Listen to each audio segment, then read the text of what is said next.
Etiefo yesi nipa won meko ewo bebi a ekọ a ehihyi wo bia asem ne sen me mamoti ase se Kennedy Japan ani wo bi nim ne beduko bi asem a chese eba ya enkrofo ka tre Kennedy Japan se Kennedy Japan o fache omo po mo cho no mama mati ase se Ghana for bebre nso eka se eni kwan se Kennedy Japan ode asem ne che mo mfa nche nde emfa nche otche na Ghana for bebre nso sa asem no na wo ka woni pa ba kwa mebebo ni audio trem eye Apia Stadium yeni nim se wo ye staunch John Mahama supporter Apia Stadium so be ka tre Kennedy Japan se Kennedy Japan enim na wo de asem no eche wo bi nim eni beduko bi a wo no Apia Stadium wo be bo Kennedy Japan dia because wo bi nim eni beduko bi no mo ya asofo a wo mo edi Ghana fo ani e wo Ghana hase nti se Kennedy Japan expose yo mo a won ko so expose yo mo mo fa bone enche na wey na metina say na me say Apia Stadium nti wo ende sa na wo be kan ende wo Apia Stadium wo ka tre Kennedy Japan say ma won fa wo bi ni bone enche no ende Apia Stadium sa na wo kan wo Apia Stadium last 2 years oba bonten be ka say Kennedy Japan sika wo di wo Ghana ha say sika fin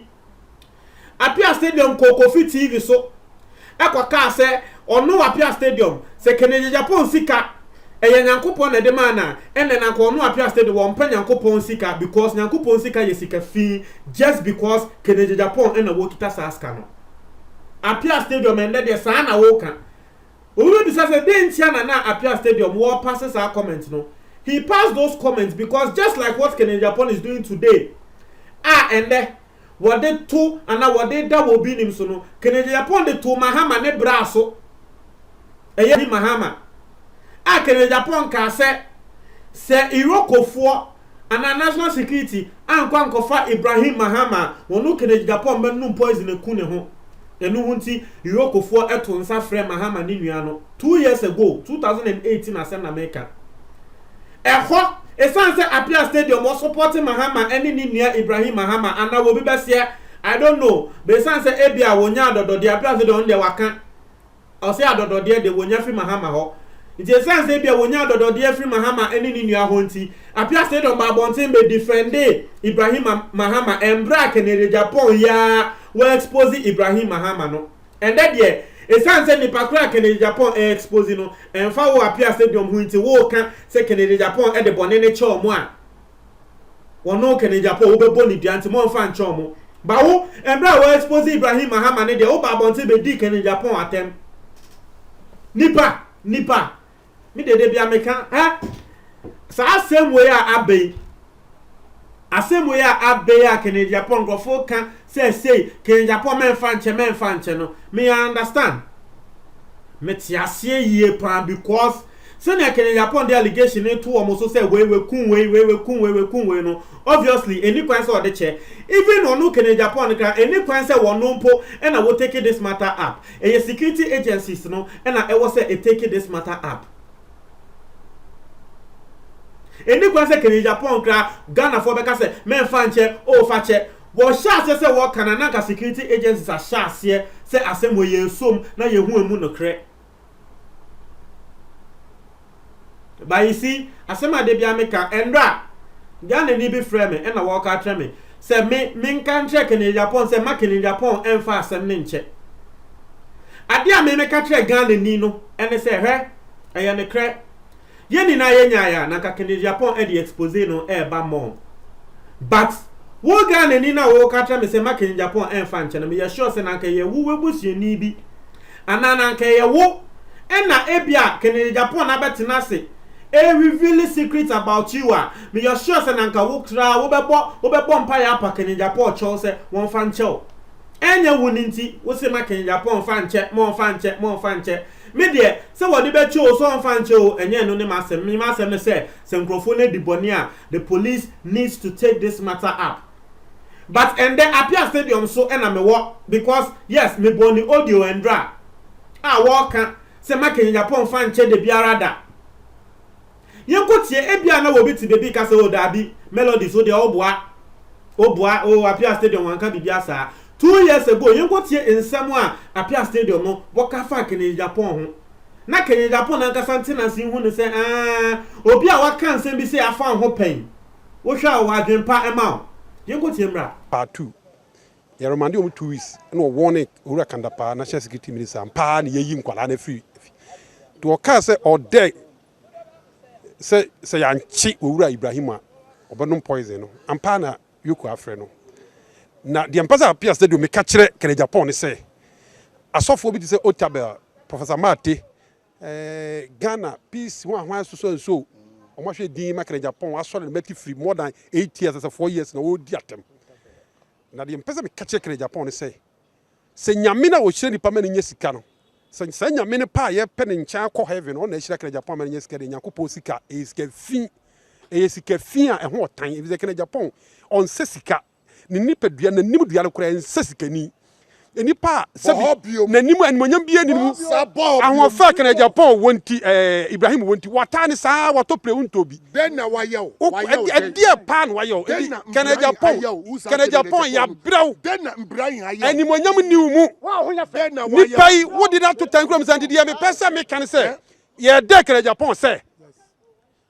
sa wa fa na afofra wo so de owura mahama ne na busua ni be foma Kenya Japan onu mo bebe na ye bola e o se toilet on se nipa onu enti ye pese ka kere se o mani nsia e yoko na efre no ye kwa ntia enyanya na horo kra kere se onu na tia konwa mu kra yoko ru papa na ote kra de wote wokwa edi Kenya Japan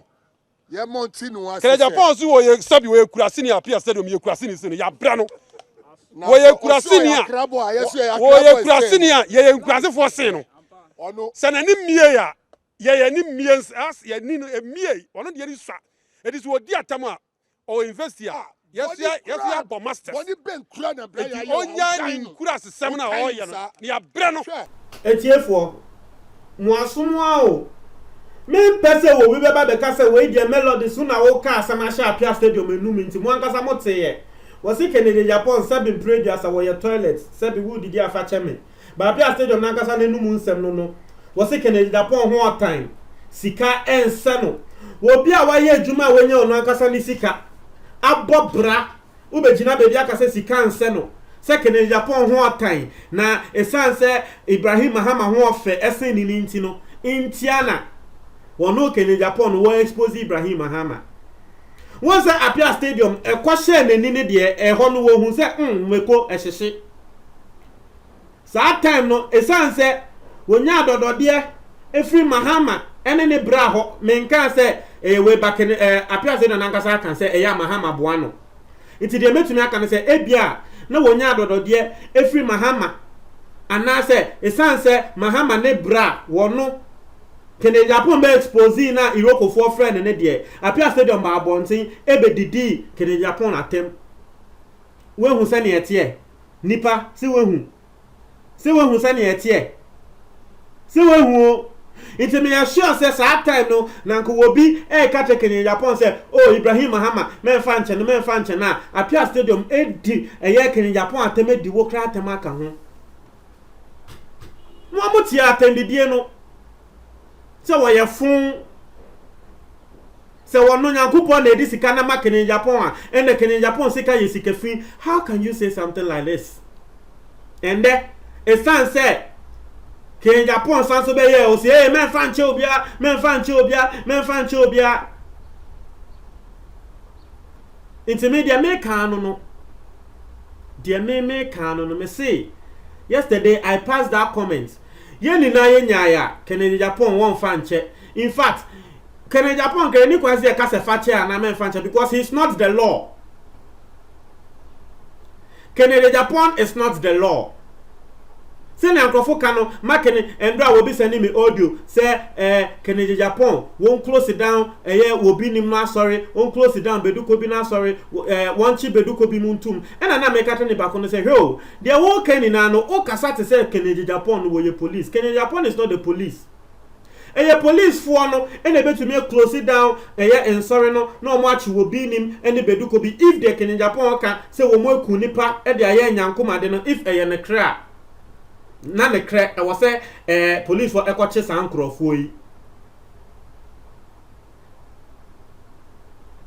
the aye kan ne say yes wo bi ka say Kenya Japan fancha me de enye masem obi ka say mo fancha enye masem but appear stadium a wo be kasa ye be ka say wo be bo Kenya Japan dua se wo nim no de che wo bi nim ni beduko bia eno na me de ba ka say mo a na mo support appear stadium e wo sa ansem ne so no mo so na mo nim say appear stadium no just 2 years ago e ko share ni Kenya Japan here the same thing the same expose ya e ko share ni no oba bonten e be didi Kenya Japan atem